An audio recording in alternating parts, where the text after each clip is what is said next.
This is a Vault Studios production. I'm Reed Redmond. I'm Spencer Brudig. I'm Will Johnson. This show contains graphic material and is meant for mature audiences. This week on True Crime Chronicles. Throughout the night, you can see on the video him coming to the glass door, knocking and saying, "Please help me. I need to go to the hospital. I'm having a difficulty breathing." And he's screaming at one point. He's saying, "I can't breathe."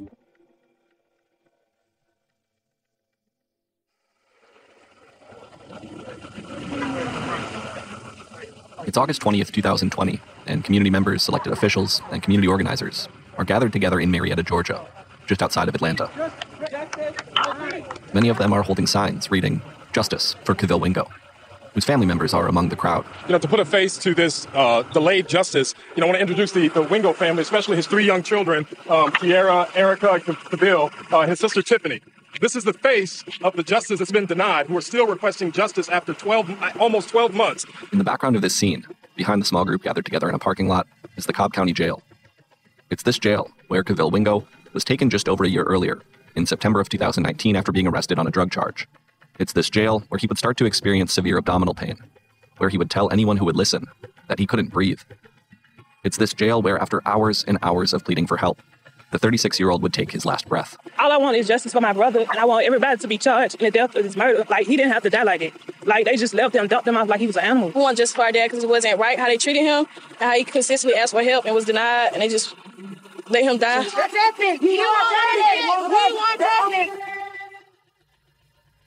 So their arrest was a pretty simple arrest. He's in a parking lot of a hotel. An officer pulls up next to him. They believe they smell marijuana.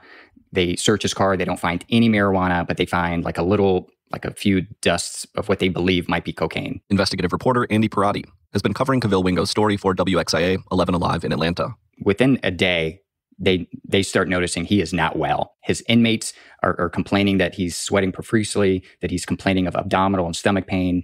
And so early on, as soon as he is put inside this detention center, everyone knows that he's sick, that something is wrong with this guy and he's not faking it. Staff bring Kevil Wingo to the jail's infirmary for detoxification monitoring after he told them he'd used cocaine within the past 3 days. The reason why he went to the infirmary in the first place is anytime you tell the jail staff that you had used any narcotics during a certain period of time, especially some sort of opioid or cocaine, even if you don't do it, but you say you did it, and some people will want that just so they won't have to spend time into the general population, they automatically send you to the infirmary to detox. After Wingo spends 3 days in the infirmary, deputies return him to the jail's general population. He showed no signs of issues then. He showed no signs of going through severe detox, and then they release him back out. And then within, I think, 24 hours of releasing him, that's when he starts having the severe abdominal pain.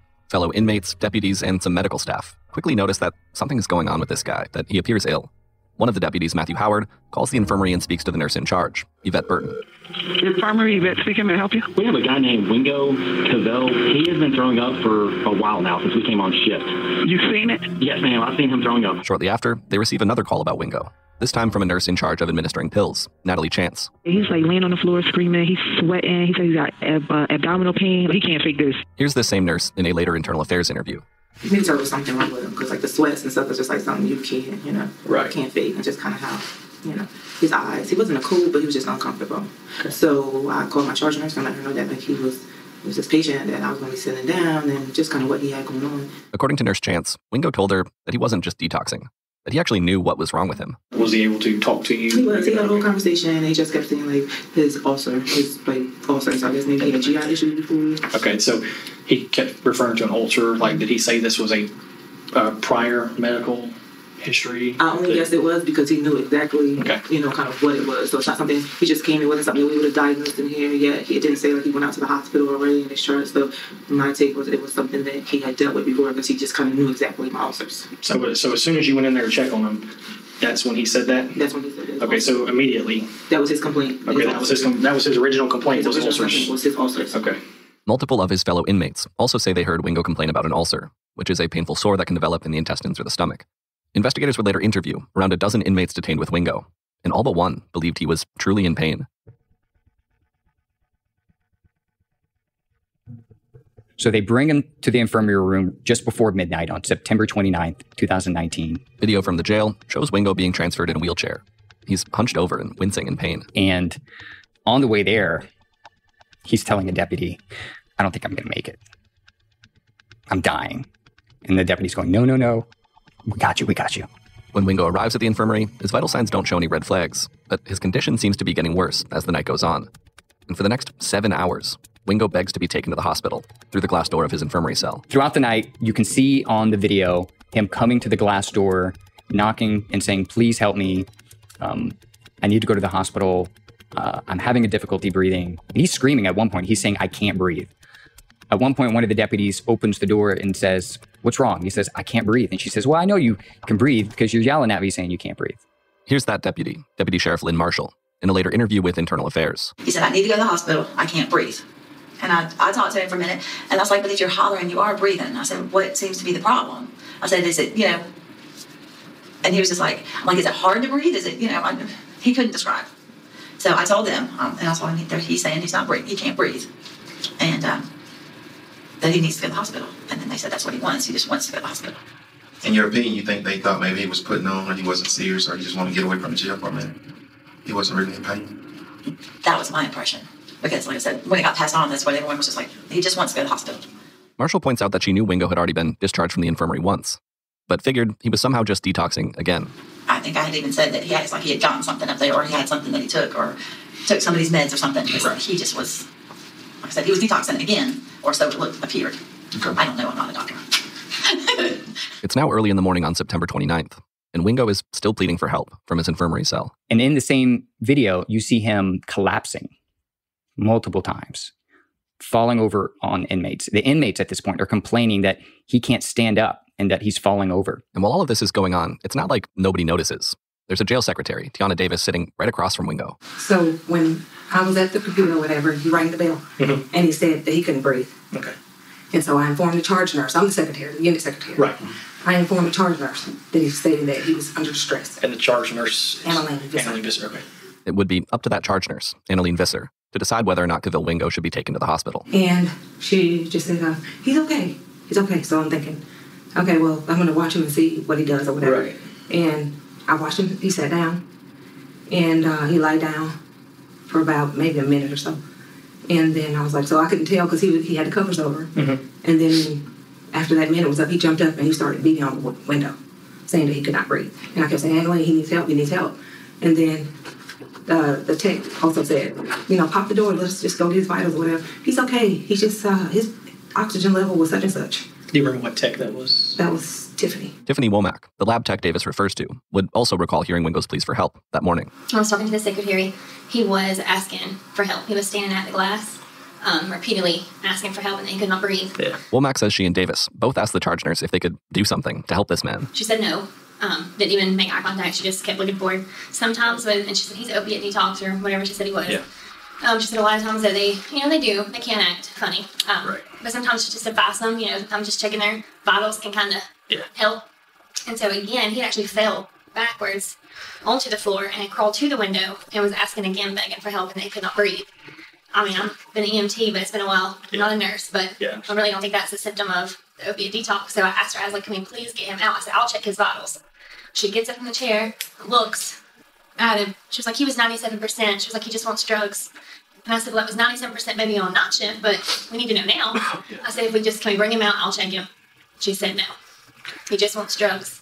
And sit back down. At one point, one of the nursing staff members sees him and hears him and goes to the charge nurse and says, hey, I don't think he's well. We need to take him out and take his vitals. I'll do it. And the nurse in charge says, no. He's faking it. He's just trying to go to the hospital. The charge nurse, Annalene Visser, would later tell sheriff's investigators that she doesn't take an inmate's vitals if that inmate is acting out, and that Wingo had been, in her words, rowdy and loud that morning. He was rowdy, he was loud. Explain rowdy.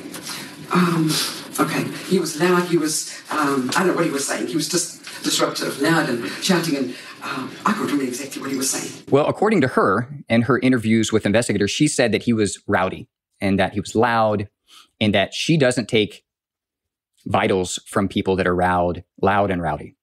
Well, the video doesn't show that he's rowdy. In fact, even the sheriff investigator tells the nurse, I watched this video and he wasn't rowdy at all. I seen the video and I didn't see the disruptive part. So, just to be honest.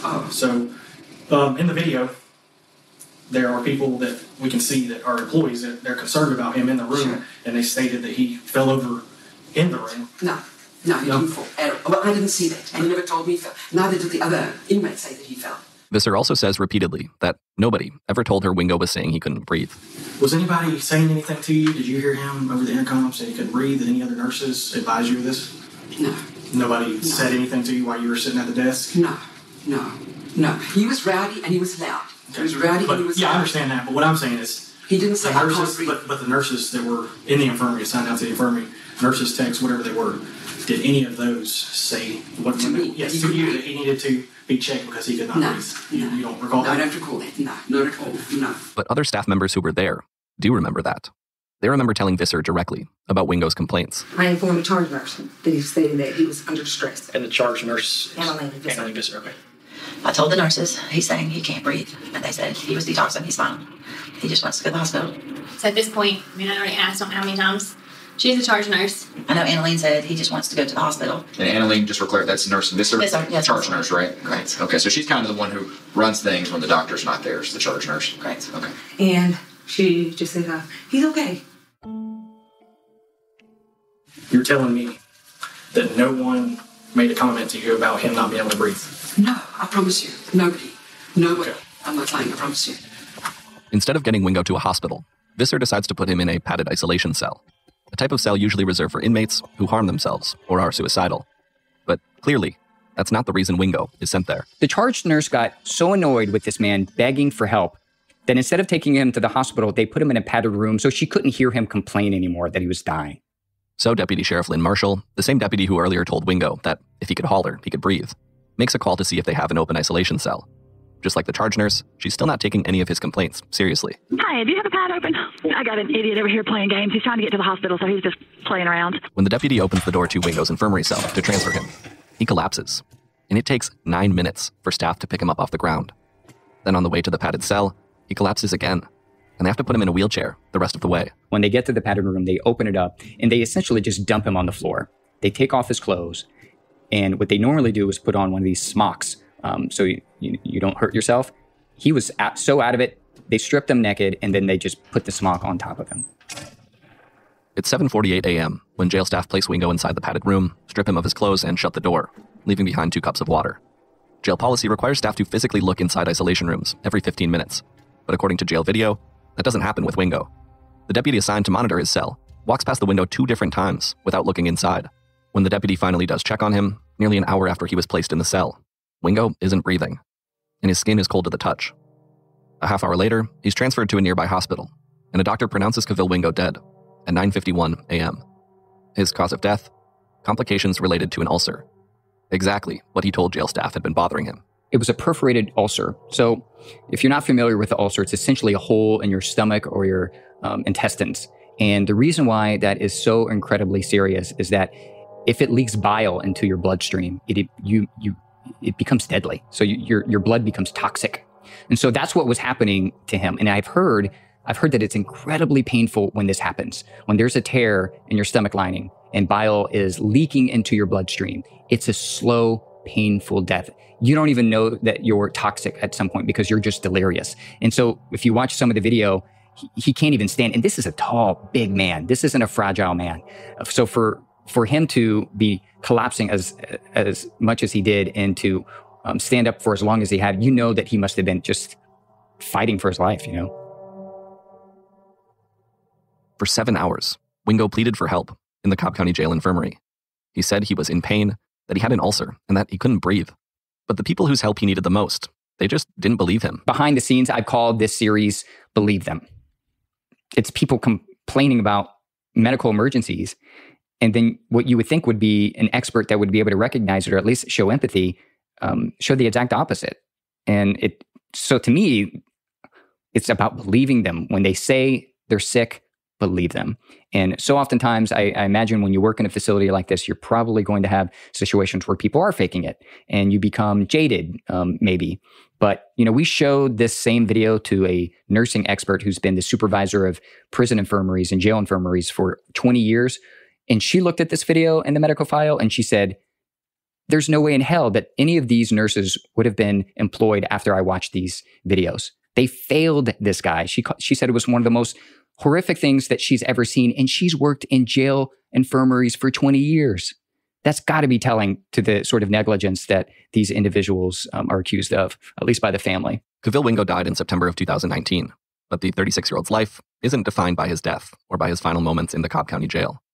Kevil Wingo was someone friends would describe as a car nut who liked old Chevys, and a family man who made a point to be at every function involving his 3 kids. I think he was the type of father that just loved to be present in his children's lives. He had 3 children, one named after him, the youngest child, Kevil Jr., and he loved and was so proud of his daughter graduating from high school. He had planned to teach her how to drive because she didn't know how to drive, and he loved driving, and he was so looking forward to doing that. He just loved being present. According to the family, if you asked him to be somewhere and it involved his children, he was going to be there. And his family is just devastated because they're never going to be able to get that. In June of 2020, the Cobb County Sheriff's Office completed an internal investigation into Wingo's death. They found that no one did anything wrong. They found no criminal negligence. They found no internal affairs policies violated. Following 11 Alive's investigation, the company that staffed and operated the jail's infirmary, Wellstar Health System, said its staff failed Kevil Wingo. According to Wellstar's website, they no longer provide services at the Cobb County Jail, and the team members working in the jail that night are no longer employed by the company. The Wingo family's attorney has said he believes what happened was a crime. The Wingo family has called for an outside investigation into Wingo's death. They don't want the only investigation into this death to be conducted by the sheriff's office itself. And they're not alone. This brings us back to that parking lot outside the jail this past August. A group rallying outside Cobb County Detention Center today demanding justice for a man who died in custody. They want the district attorney's office to launch a criminal investigation now into Kevil Wingo's death. Everyone ignored his cries for pain. That has to stop. We all saw the video. I don't think anybody thinks that video is acceptable. It is absolutely unfathomable that these individuals have not been charged with crimes. To this day, nobody is facing criminal charges related to the in-custody death of Kevil Wingo. And the Cobb County Sheriff's Office maintains that no jail policies were violated, that nobody did anything wrong. As of October 2020, 217 people have died in just 4 metro Atlanta County jails since 2004. Only one of those deaths was investigated by an outside state agency. The district attorney's office has requested the U.S. attorney's office to launch an investigation into recent jail deaths. The Georgia Bureau of Investigation is currently conducting an administrative review of how the county handled the original investigation into Mr. Wingo. The 2 nurses were put on administrative leave, and a state lawmaker is promising to file legislation early next year that would require independent investigations. Basically, sheriff's offices right now investigate themselves. The community does not want that to happen. They've been wanting an independent investigation for years about this facility. But I think the tipping point for them was this Wingo case, because this was the first time that someone had decided to do a deep dive into one of these inmate deaths. And I think after that story aired, it became abundantly clear for them that something bigger needs to happen.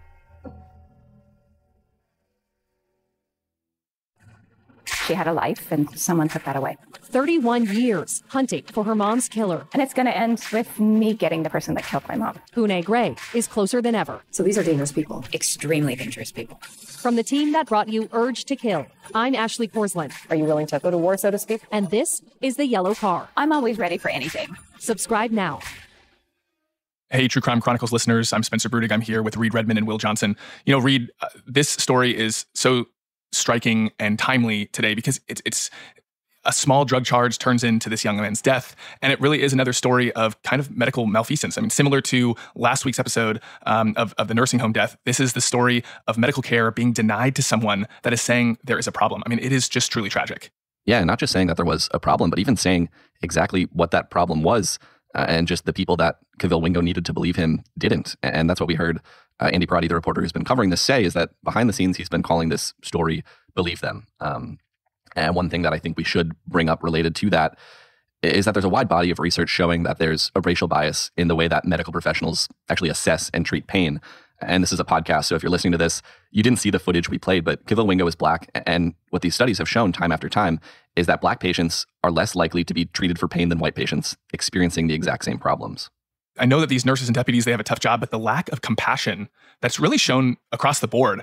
I mean, I can't really even imagine the pain and the terror that this young man, must have gone through. It's unbelievable. And the kicker for me is the padded isolation room part of this, right? That, after everything else he's already gone through, they strip him naked and they place him in a padded cell, even though that he is cold and clammy to the touch. And then he dies. I mean, it's unreal. And, I have to add, I guess I can see over time, if you've worked, in this kind of setting, a correctional facility, jail or prison, where, you see inmates potentially trying to take advantage of a situation. But it goes back to, again, read what you said, Andy Parati is calling this. You just have to kind of believe someone, especially when it seems like it's that obvious. Yeah, and I'm sure it's easy to become a little bit jaded in a setting like this. But I mean, it is obviously, as we've seen in this story, life or death, whether or not you believe a patient telling you that they're in pain. And even if you are skeptical, there were ways that the staff could have looked into whether or not he was telling the truth. There were people who had seen him throwing up and sweating and doing things that you can't fake. All right. Well, thanks to Andy Parati at WXIA in Atlanta for bringing us the stories over the last 2 weeks. Really an amazing job with both of those stories, investigating them. Next week, I will have a story out of Tennessee. We'll be working with WBIR in Knoxville, and a really tough one. It's an adoption story with some truly horrific results. We'll tell you all about it next week.